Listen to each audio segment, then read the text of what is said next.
And I think that's everybody, so thanks for coming. Oh wait, one more person, the director, creator, mastermind, PJ Lagori, Kick the PJ.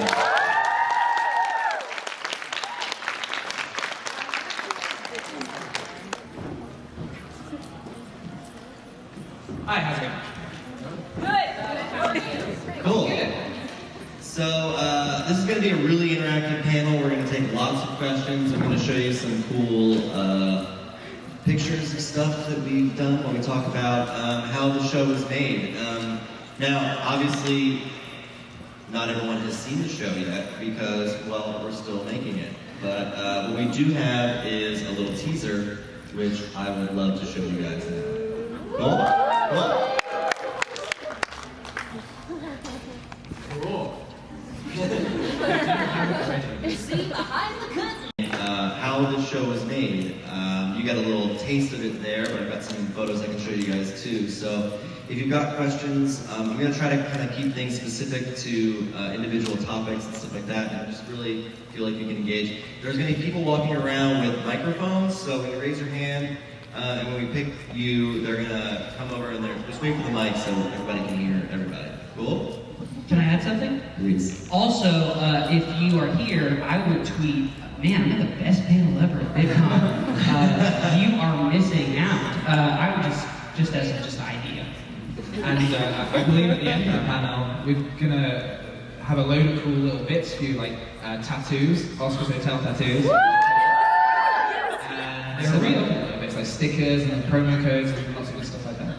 Yeah, and we're going to have a really big giveaway at the main stage tomorrow. Yeah. So be sure to be there. You will not want to miss it. It's going to be awesome. Cool. So let's start talking about Oscar's Hotel. So my first question is for you, PJ. How did you make it? How did I make it? You're kidding, right? Yes, of course. So why don't you start talking a little bit about the location? So what is Oscar's Hotel? Where did we shoot? And yeah. So the location of Oscar's Hotel is actually based here in LA. You mean physical, right? Not was it in the world of the story? Yes. So yeah, the location of the interior of the hotel, it's in Pasadena here in LA. It's this amazing place called Castle Green.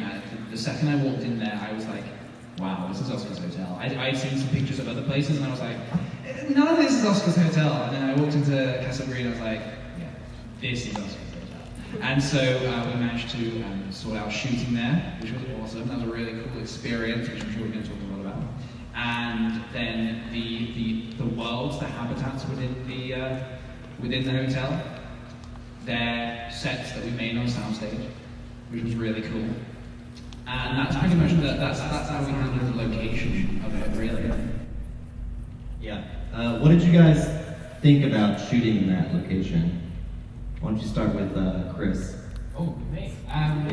Yeah, it's amazing. I'm still blown away by the fact, it's Tim Burton lived there for a little while. He did, yeah. Because he liked the place. Yeah, they shot a bit of Beetlejuice there, which is cool. Yeah, so it's such a cinematic location. It looks like a movie set. Mm-hmm. So I mean that just makes everything easier. And as soon as we dressed it with a reception desk, it immediately became a hotel, which was cool. It's like everywhere you pointed the camera, it was something cool. Yeah, exactly. I feel like we didn't point the camera enough. There was so much more to see. But hey, season 2, everybody. Ooh, that's a good tweet. Be like, oh my gosh, I can't believe season 2 is already happening. Yeah, just to be clear, it is not currently happening. It's totally happening. Yeah. So what about you? What do you think about the location? I thought it was very cool. My favourite thing about the location is in the pilot video, which I hope most of you have seen. Yeah. And the way that looks, it's very similar in style and in the aesthetic of it and the style of it was.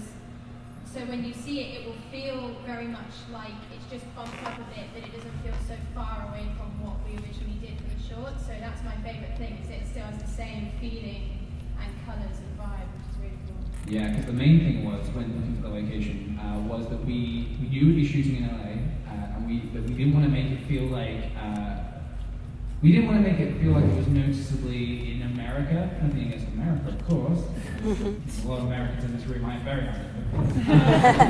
No, it's because it's going to be like a British comedy, and me and my team, the kind of creators of the show, we are British. I hadn't noticed. We're not offended. So yeah, we needed to make sure it wasn't too much of a departure from the short film, and I was really happy with what we got. Now, when people go to Castle Green, it's not going to look like Oscar's Hotel from the outside, though, right? Talk a little bit about that. Yeah, no. So the outside, I always thought it kind of looked like the Tower of Terror at Disney. Do you guys agree with that? It looked the exterior of the hotel. It definitely has a vibe. Yeah. I like that exterior. Yeah. So this exterior here, believe it or not, this is not the exterior of the location we shot at. This is a miniature. Very early on, I was adamant that we have to use a miniature for the exterior of the hotel because it's that's the style of the show. And also exteriors are pretty expensive. Yeah, we didn't want to buy a hotel. Yeah. So our amazing production designers put this together using. They started with like a model kit, but then of like a house, and then they just started expanding it with foam and all sorts, and to make it more original, they painted it themselves. They covered it in moss, and then we set it up in front of like a screen that we put color back there, and and this was a great way to do it because as you can see, like we could decide whether we wanted to be at night or whether we wanted to be at the morning or wherever, and hopefully later on if there are future Oscars hotels, we can take it elsewhere. We can put it in space if we want to. We can put it everywhere. We can project behind it. And why are you staring at me now? Have you written scripts for this? A little bit, yes. Space. I like it. Yeah. So I have a question for the audience. How many people here are currently active filmmakers? Please raise your hand. Wow. Awesome. And how many people here are aspiring filmmakers? Awesome. That's How great. many people are just here?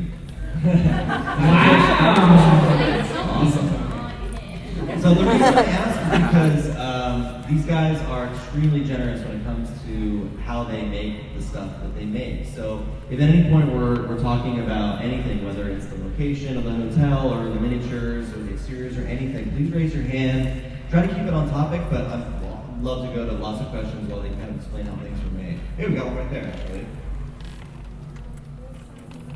Just stand up if you wouldn't mind so she can I find can't you. stand, but I'll try. Okay, that's fine. Okay. I guess just before you kind of get too deep into it, Oscar's Hotel, obviously from the trailer, just seems like a thing of like wildness and like this and that. How do you I guess decide on your idea and then like constrain that idea and like formulate it and make sure it's good, but like keep it on the straight and narrow because you can go left, right, and everywhere. Start to organize it. PJ, I feel like you kind of dealt with that at the beginning. That you were saying you were writing the first few scripts and they were just like way mad, and then you kind of trickled down. Yeah, I mean, so yeah, to give that some context, we started, me and my team started by putting together some ideas of what we wanted the series to be, and after like maybe a month or two of writing those scripts and putting them together and getting them to where they were, we were like, oh no, these are way too ambitious for the time we have to create this. So we were like, okay, there were so many moving parts, it was insane to try and wrap your mind around. So we thought, okay, what's going to be important? And so what we did was we took the essence of what was so magical about what we'd written, and we kind of just took that and we trickled that down into the story. That is what trickling is. Yeah. Pro tip called trickling. Yeah. And that left us with an arc that we were happy with, which was a nice and simple thing, but good enough to be like, it's nice and snappy. Another thing we did with Jamie and Louis who worked as well, who aren't here today, but they were the ones who helped us write it and everything, and we kind of in the end stick with themes for each episode. So with one, it's kind of more about representation in some ways, and one's kind of about like the economy. Yeah. And then there's a couple which have no kind of theme relating to a hotel. But yeah, we sort of tried to think what kind of problems can happen within a hotel. What would it be if it was an Oscar's hotel where nothing makes sense? Yeah. Which is what we tried to kind of structure around when we got time. Every episode is very much different from the last. They're all so different. So watch Another them all. question right here.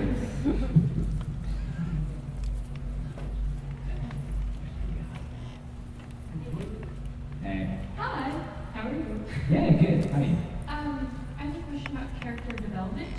Okay. I know that when I'm writing characters in bulk, I usually tend to have at least like one or two characters that are similar to another. And it kind of puts me on a halt. So I'm wondering about that on creative standard. And then also, actor-wise, how do you get into your roles? How do you prepare and mentally think about this is how this character is going to be acting? Okay, so well, let's start with was it create you? How do you deal with characters who are similar to each other when writing? Is that what you meant, or have I misinterpreted? Right, because sometimes I'll write and then a character will have characteristics of another character and they seem almost too identical. Okay. But I want them to be different. Why don't you talk about the repo fish, since that's a double act? Yeah, so I mean, when that happens to me, sometimes I kind of treat it as I kind of like to embrace keeping them similar and actually putting them together. Because sometimes when you think that something just needs one character, maybe perhaps there's room for two. So I will just kind of put them together and make them some kind of a double act that can bounce off of each other. And that's a great example in the show. We've got these two giant fish men with the repossession version. They are a double act. They bounce off each other, and they're a duo. Here they are. Talk a little bit about that, because obviously those are giant walking fish. Yeah, that they certainly are.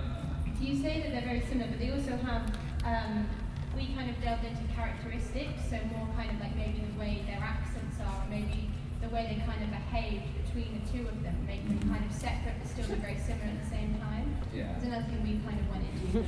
Yeah, absolutely. That is terrifying. Yeah. It's So, five nights at free. yeah. Oh man. Terrifying. So for the veteran KickthePJ, you'll know that in 2011 I made a little short, strange film sketch. I don't know what you call it, but it was a thing called Fishy Business. It was very strange, and it featured two animated fishmen called Albert and Norbert, and they were voiced by myself and my friend James at university, and you know that's what it was. And when it came to making the series, and we were thinking what kind of characters we want in the show, and as people know, there are returning characters from the KickthePJ world coming into the series, as well as lots of new ones. And these guys I thought, well, what if they came back? That could be kind of fun. So these were a creation that we made collaborating with the Jim Henson Company, and you know, now they're two giant 3D fishmen, and that was extraordinary to see come together. And now they're voiced not by myself and my friend James at university, they're voiced by Patrick Stewart and Alfred Molina, which is mind-blowing, really.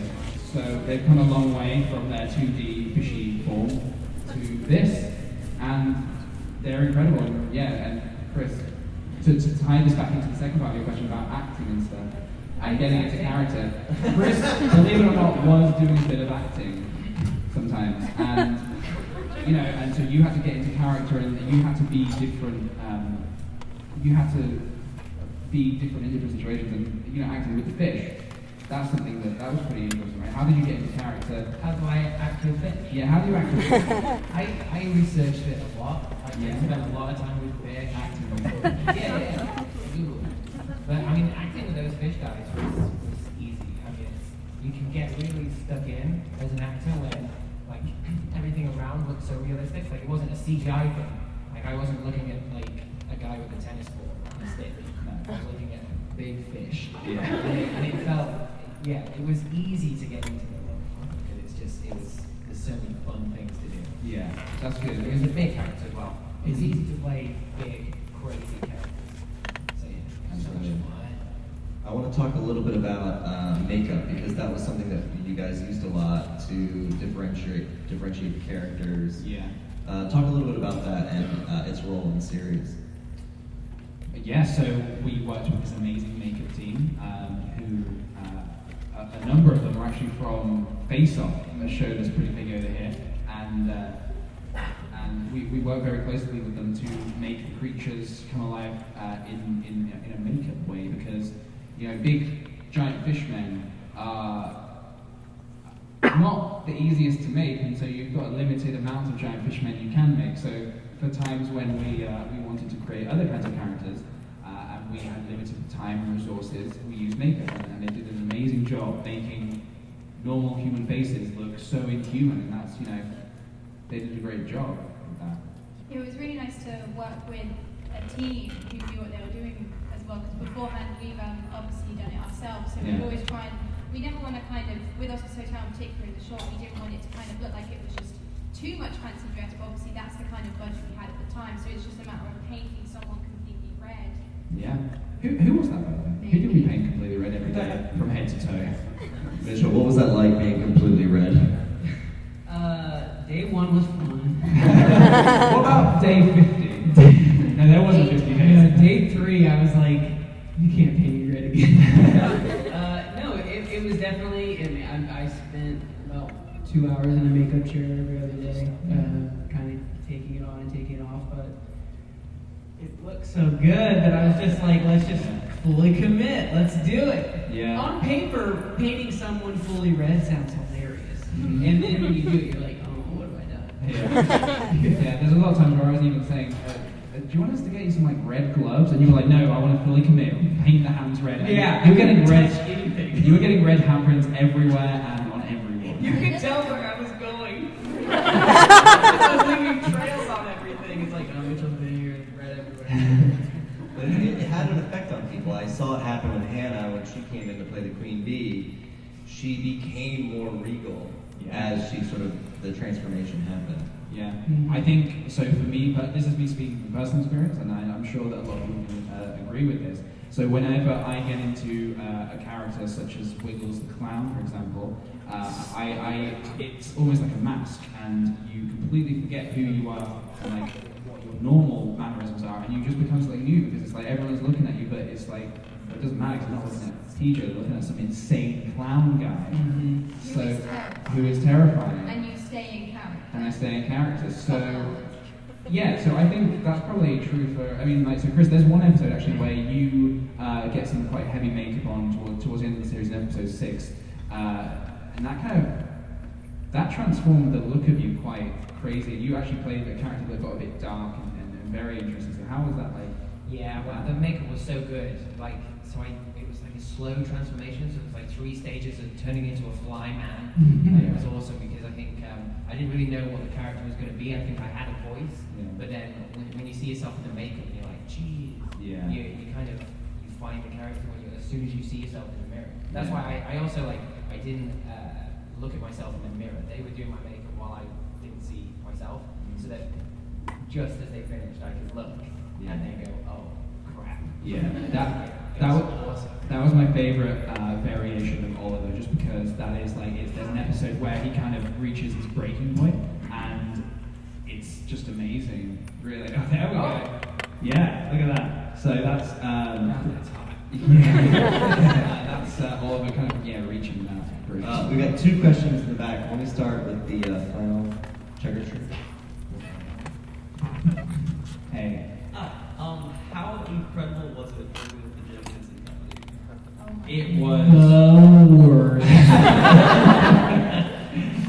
No, it was kind of like this insane dream come true that you didn't even realize that was your dream until it was happening, and you're like, oh, this was the dream.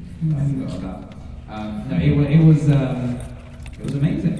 Where should we? This is a big topic. Where should we start? Well, they gave us a room, which was awesome. Being able to be like, we're going to work right now. See you at the gym. We were at the. It was unreal. It was really unreal. You're just walking around, and you're seeing all these puppets that you're like, I grew up with all these people. Yeah. now they're You can kind of see the puppeteers here, Jurgen and Bobby, behind. I think that's Sophie in the bottom left corner. That's her hand, right? That's Jurgen's hair. Yeah. Yeah. There's so Was that in the show? That is not in the show. We had to crop the puppeteers out. So yeah, what you aren't really seeing there is underneath Mainry is a bunch of puppeteers, including Sophie and Louis, who are operating these tentacles because obviously Mainry doesn't have 8 arms, as far as we know. So we had to have people down there operating, and it was difficult. And but it was we had 2 of the people from the Jim Henson Company come and do that, and they were just amazing. Jurgen and Bobby were really good. By the way, they said that Mamrie was one of the best performers they'd ever worked with because she had to spend hours in this incredibly hot costume and she didn't complain and she was a real trooper. A hot costume in a hot kitchen. Yeah. Well, and she couldn't hear very well at all. Yeah, Her hearing was just not. Inside the suit was this permanent seat, and she just would get in, and they would put your face through, and just hold it in, and you were just stuck. You were just like, okay, now I'm an octopus for a few hours.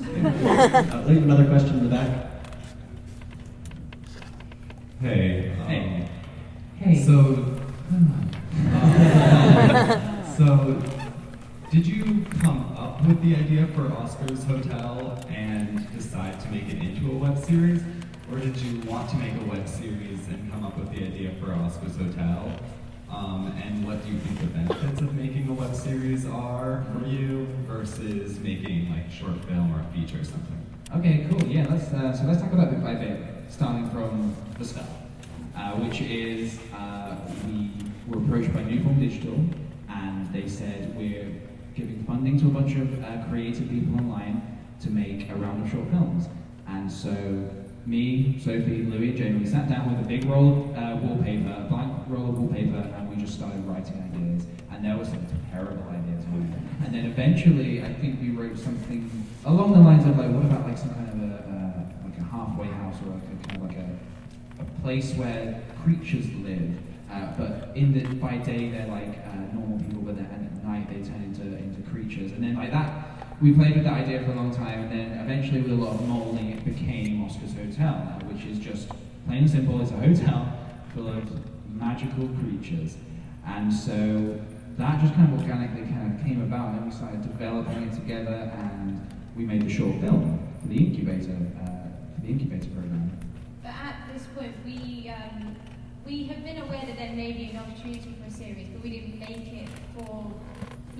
it with in mind of necessarily where it could go at that point. We just wanted to make something that was fun and funny and creative and lots of crazy costumes and stars with that. So then through that, we made sure that when we got closer to it, we did adapt it so we can grow, which is why obviously we've kind of created a hub world, which is the hotel. And then there's loads of opportunities, you could go into so many different rooms. Mm-hmm. That's so many more episodes that you can grow with. So that's kind of where we took that and adapted it to the web series. And we, like I was saying earlier, we kind of went through themes. So there's one that's kind of more of a watery theme. There's one that's kind of, I'm trying to just... Fridge. There's an ice We world. go into an fridge, ice world, which is and a lots fridge. of stuff like that. So yeah, we didn't necessarily make it for that. We just kind of knew that it could be adapted if we had to. Yeah, and something really cool. I always said when we were at university together, I always told my friends all these crazy shorts we're making. I would love to make something that kind of brings all of that into one place. But I never knew what that was. I didn't want to just force it. I wanted it to come up organically, and that was several years passed of just going on and making lots of shorts and all sorts of stuff. And then eventually, when we actually came up with the idea of Oscar's Hotel, it kind of made sense that this should be the hub world, because naturally creatures are going to come and go from all over the universe. So what if we say that universe is the KickthePJ cinematic universe? And that's kind of what it is. So there's a lot of new creatures and a lot of old creatures, and they all come and stay at this hotel. And now everything I've kind of been doing for the past 7-8 years on YouTube, the hotel acknowledges that and says, well, sure, if you want the repossession fish from 2011 to come in, of course they can come in, because this is their universe. So yeah, it's exciting that way. I want to talk a little bit about, since Sophie brought up this sort of watery theme, this is another sort of filmmaking technique. So as you guys probably know, PJ and his team have a very unique style. They like to make things feel very organic, almost homemade. Cardboard. There's an entire episode that takes place in a cave underwater, and there's a whole transitional scene where we see Oliver, played by Chris, floating underwater. And we're always like, how are we going to do this? Do you want to talk a little bit about how you guys did it? Yeah, of course. I'll show the little video of it. Yeah. So when we knew that we needed a scene with Chris underwater, obviously the first and most hilarious thing we thought was like, could we just put him in water? And then Chris told us he can't swim. Yeah, Chris can't swim. So we were like, okay, no, we need to let's try and embrace our usual style. That's a lie, by the way. No, that happened. Although submerging Chris in water was something that we had once thought of doing. But instead, Well, we've kind of there's a TV show, The Mighty Boosh, who often a lot of people have been like, oh, it's very sad. So what they do, which we've been most inspired by, is projection, which was something that a lot of people don't really do anymore. They often CGI or in some ways like that. So we wanted to create the kind of aesthetic that we normally do through projection. So it would be, there were lots of ideas where maybe we should suspend Chris in the air, and I don't think we ever mentioned that to you at one point. Yeah, we're gonna harness you. You guys never told me anything. And then sort of suspending him and then projecting imagery maybe behind him or in front of him, and then when he moves, it's like he's floating. Mm-hmm. But we ended up with Chris being on a chair with a psych Here, set. I'll show you what it looks like. Yeah. Yeah, At one point, he was laying on a table, Superman style. yeah. So then this has got a screen in front of the camera. It's got basically a fish tank with bubbles in front of the camera. Mhm. And then behind that is Chris, who has projection on top of him. Believe it or not, he's not wet at all right And now. then we also had two people with bubble machines. Yeah, bubble machines. So just like so that there were bubbles in Chris's area as well. Yeah. Ooh. Lots of blue lighting and projection, a fish. I think there's a fan in there as well, blowing in a little bit. Yeah, we also had. A giant fan. Yeah, there was a bubble machine and fans and just. It's the way that it's very easy to replicate in your own home as well. It's something that if Yeah. we weren't in this position, we would do ourselves through being against a blank wall with projection in front, and then you can just very easily, so you can blow wind on the face and slow it down and just create these kind of effects. So we wanted to make Yeah. it quite. Our camera department was like, this feels like a music video in the 80s. Lo-fi effect. I had such a good time doing this show. Is a music video probably. Yeah. Yeah. That's actually a clip from the episode. Yeah. You just seen like Turn that off. You just seen like a clip from episode number 4. That was kind of cool. I had to see that. That was amazing. Cool. Do we have any questions down here? You can just yell it. She's like, I don't need a mic. Got 2 mics coming. Oh, double mic. Wait. For the second mic. No, okay. Give her the second mic! We're committing with too many Double mics. mic.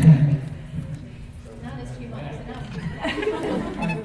So thank you for flying all the way over here, and thank you for proving that we can have high quality yet avant-garde filmmaking on YouTube. You're definitely a trendsetter that way.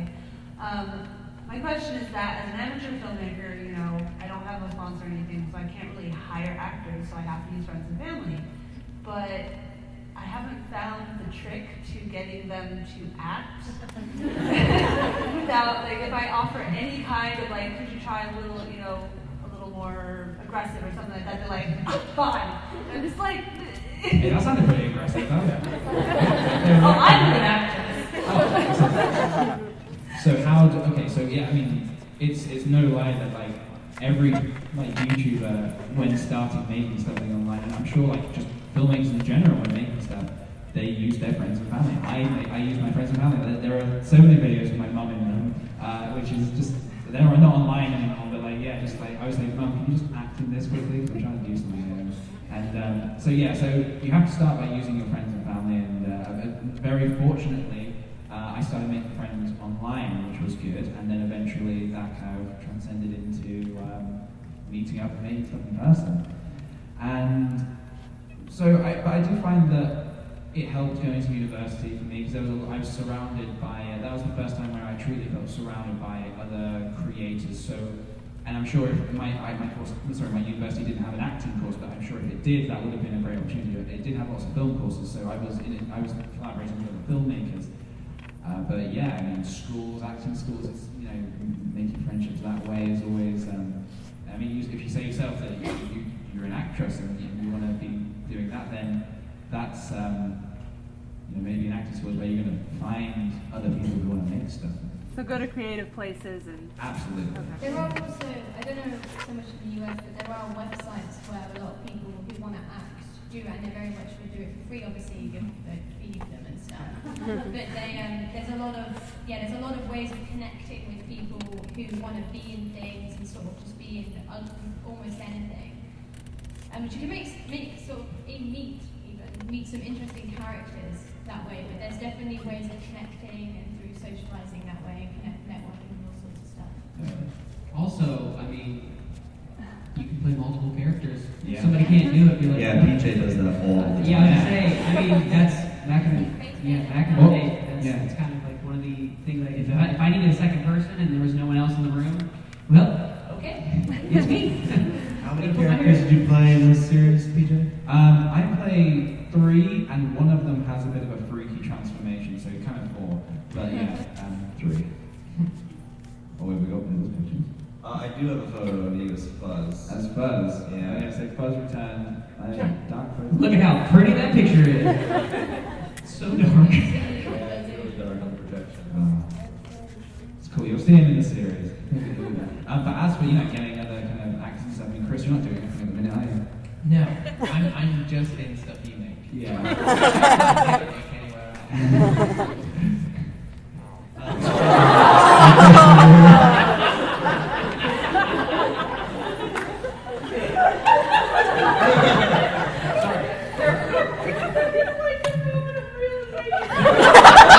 I've been having a lot of those recently.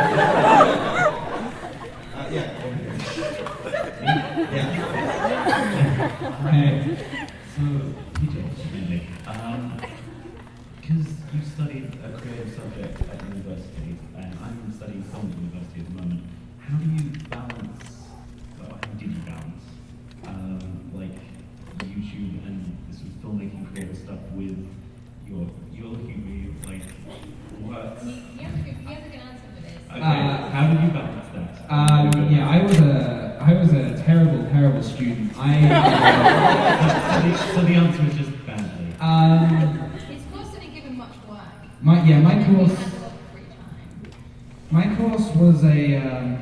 Hey, I'm not gonna lie here. My course was it was quite easy to put something together and you know, and they praise it. So I would put kind of, for the most part, minimal effort into my university work, because I found the thing that was more rewarding for me was making stuff outside of university.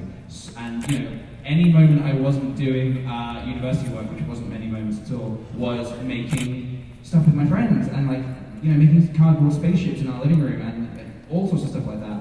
And you know, and that's not advice. I wouldn't say slack off at university. That's not advice, because you know, it was irresponsible. Solid advice. It was an solid expensive advice. It was a very expensive, irresponsible thing to do. But I was. It depends on the course, though. It completely depends on what you're studying. Because myself, Louis, and Jamie, we all studied film production, which is a lot heavier in terms of work and responsibility and deadlines. So we kind of had our release of fun through creating something with PJ. Is how we kind of balanced it. So we would often have. Yeah. And also, we never went to the FCA. Yeah. Because So. we would prefer to get drunk at home. Yeah. Which is also when a lot of things were created. Yeah.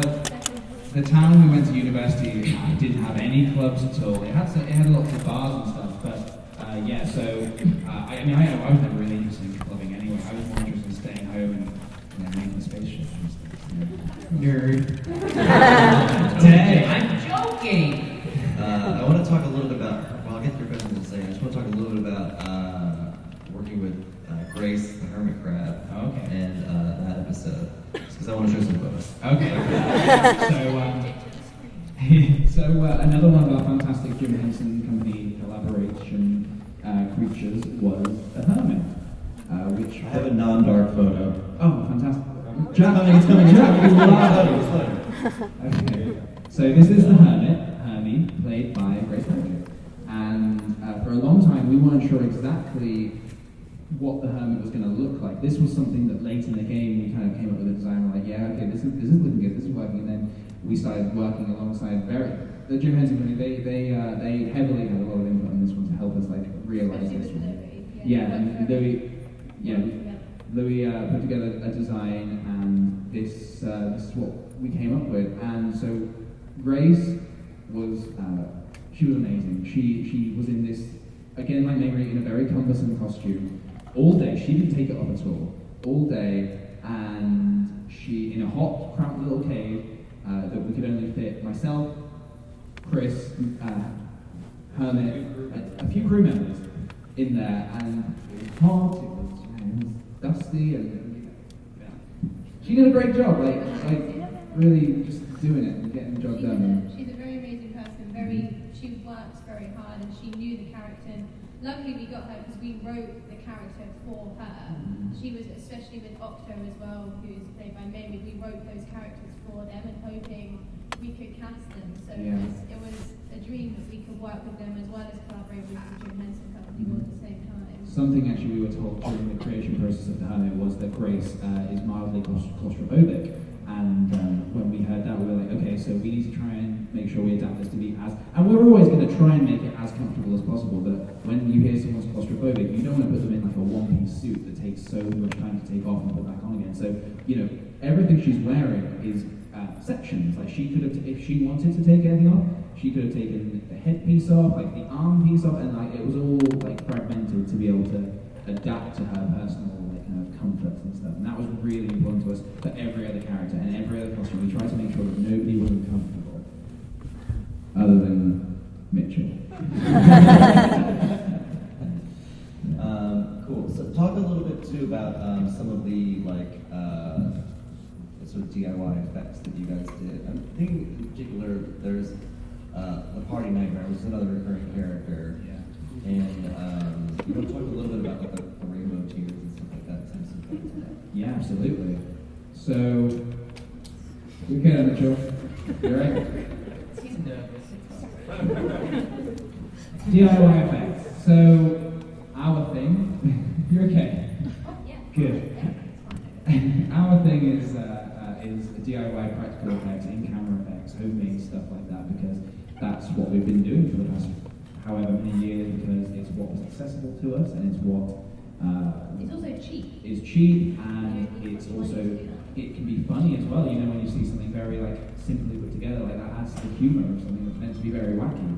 So, for example, something we did on the shoot was the Party Nightmare, who is a terrifying party demon horse. Who was in an original video. Who was in an original video. Back at our uni house. Yeah, one night we had this weird idea. I think someone, Louis, shot me with a tripod, pretended to shoot me with a tripod, and I started dancing uncontrollably. I was like, hey, it works like a booby gun, that when you get shot, you dance uncontrollably. And then we're like, 2 hours later, we were shooting. 2 hours later, we had a horse mask, and we had a gun covered in like ice cream sprinkles, and we're like, we're making a video, guys. James, get in the shower. Yeah, our friend James, we got in the shower, and so none of what we're describing isn't on screen right now. So let's jump back to Jake Roper, who totally nailed this. He, again, put up with putting this horse mask over his head, and we have these rainbow tears that spew out from the eyes, and this was an in-camera effect that we wanted to do, and the makeup team helped us do it, because they had like these little these syringes, inside our mask. And we pressed down the buttons, and like the rainbow tears would pour out, and it was such a simple little thing, but amazingly executed. It was an effect that very easily could have been a digital thing. We could have decided that someone could create it in post, but we wanted to, and I think that's one of the reasons why the Henson Company wanted to work with us as well, is that we're very much for in-camera, for effects that you can visually see, and also see how you could do it your own way as well, which is the most important thing. So with this, it was a bit of quite a technical thing of they had the syringes inside, and then if someone would just press it, it would bleed through or cry through colours. It was also like a little minor detail. At one point we were thinking of cutting, because we were like, it doesn't actually necessarily add anything to the story. It was just a little thing that we thought, one of the many things we thought was just cool, so let's try and do it. But we ended up keeping it because it's those little details that I love that make the show what it is. It's those little things. It's so creepy, dude. And it looks horrifying. gosh, look at that. That is a nightmare. Wow. I've not seen these photos. I mean, obviously I was there on the day, but I've not seen it from this angle. Oh, terrifying. Yeah, but we have a question right here. Hello. Hi. My question's for Chris and Mitchell, actually. Let's talk about me for a little while. And Mitchell, I just want to. So, my name is Kelly, and I'm an actress as well, and I work with filmmaker friends also. I was wondering, did you guys ever feel the need to up your acting game because you were surrounded by such fantastic creatures around you? Did you feel like you needed to make yourself wackier than normal, or make your character different than you normally would? I think it's probably different because we play different types of characters. But for me personally, I really enjoyed my kind of character is quite normal. It kind of, because the world around him is so crazy, it was so fun to be just a normal kind of character in there. It's like Adam, what's it called, the Addams Family? You're the only human. Yeah, it was. Yeah, it was so. I mean, that came naturally though, because I think. What was the question? I definitely felt a little bit when we started shooting on day one and I saw how huge the crew was. I was just like, and I was painted red and there was strangers around and I just was a demon. But yeah, I think it was more getting in the mindset of the person and just kind of committing to that thing and just staying. And you did commit. Yeah, and I fed Chris a lot of cake. Yeah, it was day one. Day one, I fed Chris a lot of cake. Yeah, we really, day one. Wow. I love that. I actually love that there's so little context for what you're saying. So you're saying that you fed Chris cake, and everyone's just like, what? When does that happen in the show? Why is in that? this scene. In this scene, but why There's is no context in this photo whatsoever. We cannot tell you what the context is right now. But yeah, I definitely felt not pressure, but it was kind of, it was like a weird energy where I was just like, I want to kill it. I want to make this crazy. I did cough a lot. I coughed in the pilot, and now it is bless you. And now it is a reoccurring thing. You had another question. Yeah, I actually write full bios for my characters. It's kind of nerdy, but it just helps me get into it. So when I'm red, I'm really red. You not talking to Mitchell, I'm not going to answer you as Mitchell. I'm going to really talk to you as red. We have a question over here. Hi. So in terms of casting, I guess the better question would be who didn't you get? But logistically, how difficult was it organizing that many people? Because clearly you've got dozens, right? So I mean, just from the trailer, you fill up the entire screen, right? So yeah, how tough is wrangling all those people? And they're all pretty big YouTube names, right? So I think it's just big names in general, right? Yeah. What's a YouTube? They're already paying little YouTube things. But anyways, how difficult was it wrangling all those people and getting them to work for you, I guess? Well, I mean, they just loved the project so much. It actually wasn't that hard, really. I mean, the first step was just seeing if they wanted to do it. Like we said, we wrote characters with people in mind. I always knew I wanted Mamrie Hart to be the Octo Chef, and I would do whatever it would take to get her to do it. And she was so amazed by the production that she was so happy to come on board. And you would imagine that it would be really difficult to tell someone to be in a hot costume with limited hearing for so many hours. But they were all so professional. Every single person that we had on our show was so professional that they did half my job for me. Really. They were just so cool, and they understood the process. They understood everything. Well, also, it was just a lot of fun being on the set because it was just it's so otherworldly. That it was just anytime that we would have a new person come on, it was just it was for them. It was just they were walking into a carnival. Yeah. And it just made us all excited. So it was just every day another person was there. It was what's that? And we're just let me tell you. It was just exciting. And I think this is a good question for what how the series itself was bigger than what we normally do, because we were working with Newform Digital, who produced it for us, and Melissa, who's sitting over there, was one of the people who had worked very hard to try and get all these incredible people who we would never have been able to get by ourselves, and we had an amazing group of people who were contacting and trying to express to people what this show is, and luckily a lot of people were very, very happy to jump on board. We got to a stage where people came to us and wanted to be in it, which is a position we were very surprised about. So yeah, it was definitely I will try to get to a couple more questions. There's a question right here. Was there any book or movie that you used as reference for making Oscar's Hotel?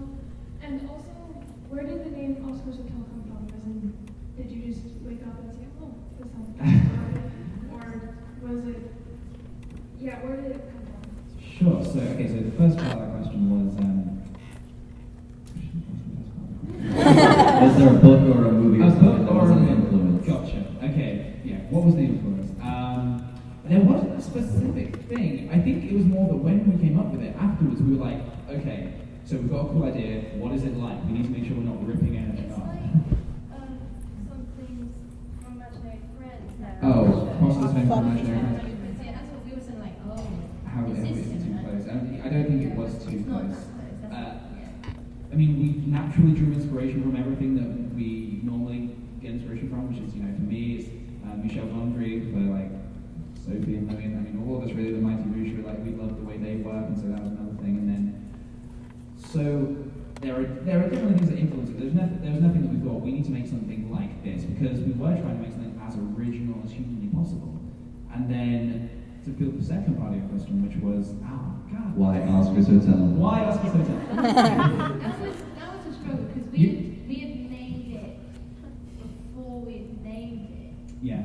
That was one of the last things we did, was naming it, and we had a struggle with it, because obviously in the first one, Oscar, played by Connor, there was much more of a double act between Oliver and Oscar, so we thought Oscar's Hotel made the most sense, as he owned the hotel, and originally there was more to it than that when we went within the show. But it was a tricky one. But then in this one, Oscar isn't actually in it as much as he was dominant in the pilot. Well, the idea is that the owner of the hotel goes away and leaves it in the incapable hands of his nephew Oliver, played by Chris Kendall, who has to take care of the hotel pretty poorly, really. I mean, he did kind of a terrible job. He tried. We have a question up here in the front.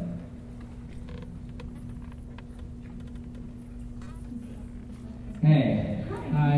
You mentioned that you make characters specifically for people, and I noticed when Chris is in your videos, that he plays very similar people most of the time. Like, he's more of a little introverted guy that doesn't really know what he's doing. I'm sure he does, but you also mentioned Are you asking if Chris has been typecast? And that's exactly We may be doing Chris Kendall, right? Chris, you also mentioned that a lot of times when you're in anything, even your own videos, you have an act, and I'm wondering if that links to what PJ does a lot.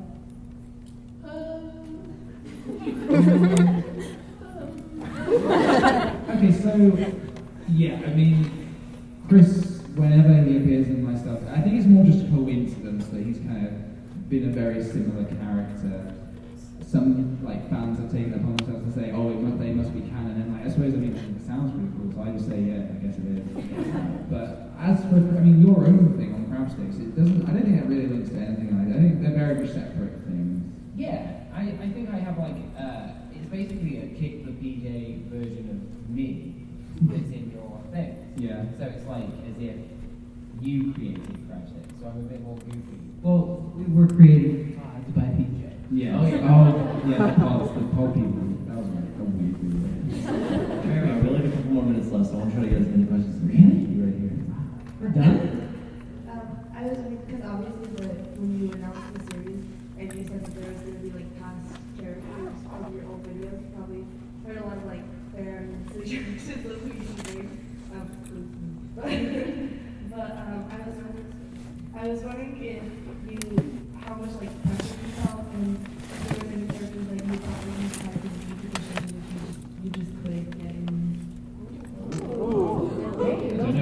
finally went down. That took an hour. Very cool back then. I think there were pressure to try and include. I think there were characters that we actually did try to push in. I'm gonna put some darker images up now. Cool. Okay. So characters like the conductor from the Forever Train, there was going to be an episode that involved him, and then that didn't really work out. And I think there were some other characters that we thought, oh, cool, they were in, and we just kind of couldn't really work out how. What is going on with these lights?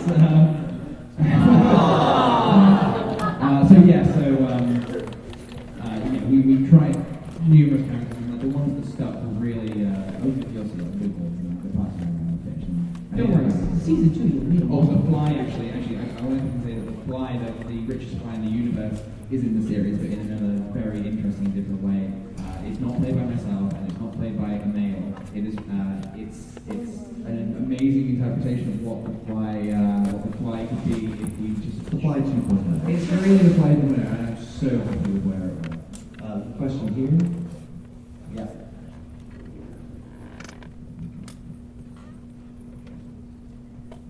This is for Kristen Mitchell.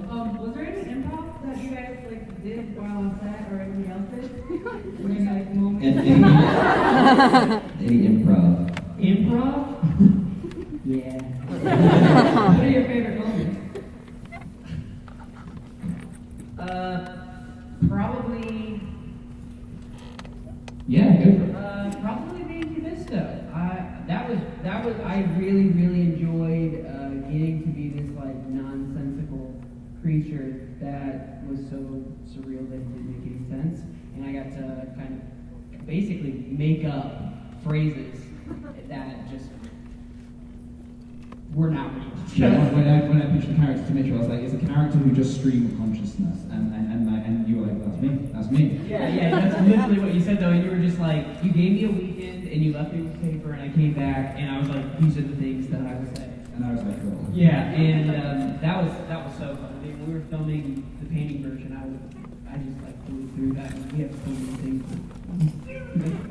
All right, I think we only have time for one more question right here. Make it juicy. Sorry, I don't know why I said that.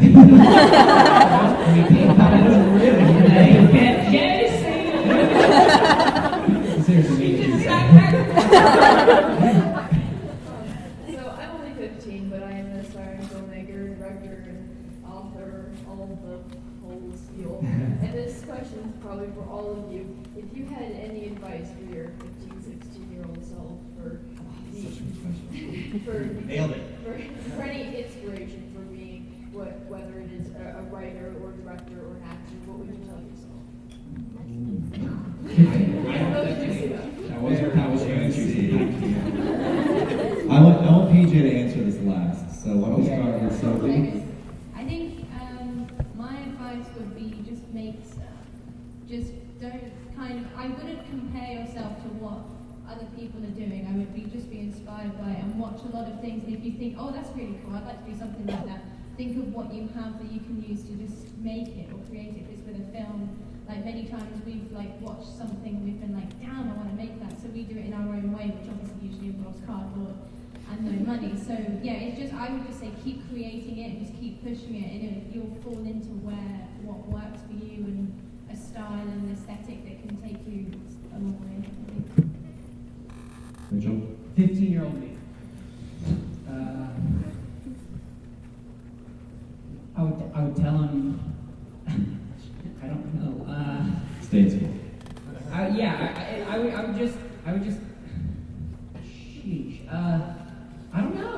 15-year-old me, I guess I would just tell him to just keep doing what he's doing. I mean, really, when I was 15, I still had the same mentality that I have right now, which is just what can I get away with?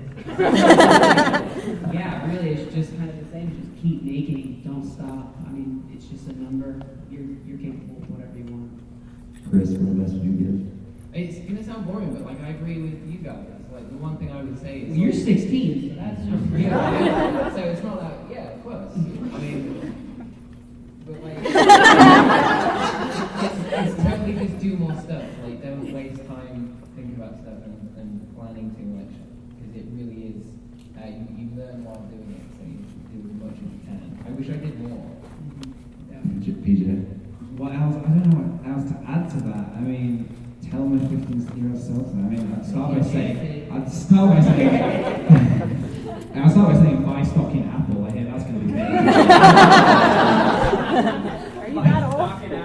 I changed my answer to that as well. No, seriously, I mean, I just have to agree with what these guys said. It's the key to it really is just to, I guess, me as well, 15, I was playing around with my, like an old handy cam, and putting together some really dumb videos in my garden, and like, that was really all I could do at that age, and so, you know, just do whatever you're capable of, and keep doing it because you enjoy it. I would personally say don't try to do something just because it's necessarily popular. That's not always a bad thing at all, but for me, and for my goals and what I'm trying to achieve, I just focus on making things that you enjoy and you believe in, and, you know, you can get to truly like any point, and the more I do, the more I believe in that. So, yeah. Yeah, there's no point in waiting. Right now it is prime time. It's always prime time. That's like the big thing that I just recently had like did over, which is just like stop waiting. Now is now. Just do it now. So if you have a really great idea, don't be like, I'll just do it when I'm a little bit older, because then you're a little bit older and you're like, shit, I never did it.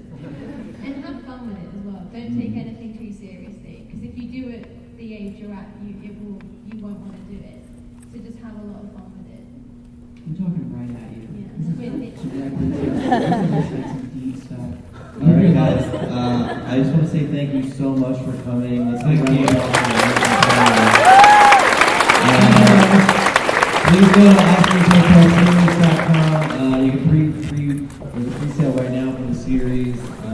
Unfortunately, the guys have to run. We have a very important investigation we have to go through immediately after this. But please come to the stage show tomorrow at 4:30. We're going to be giving out awesome stuff. What?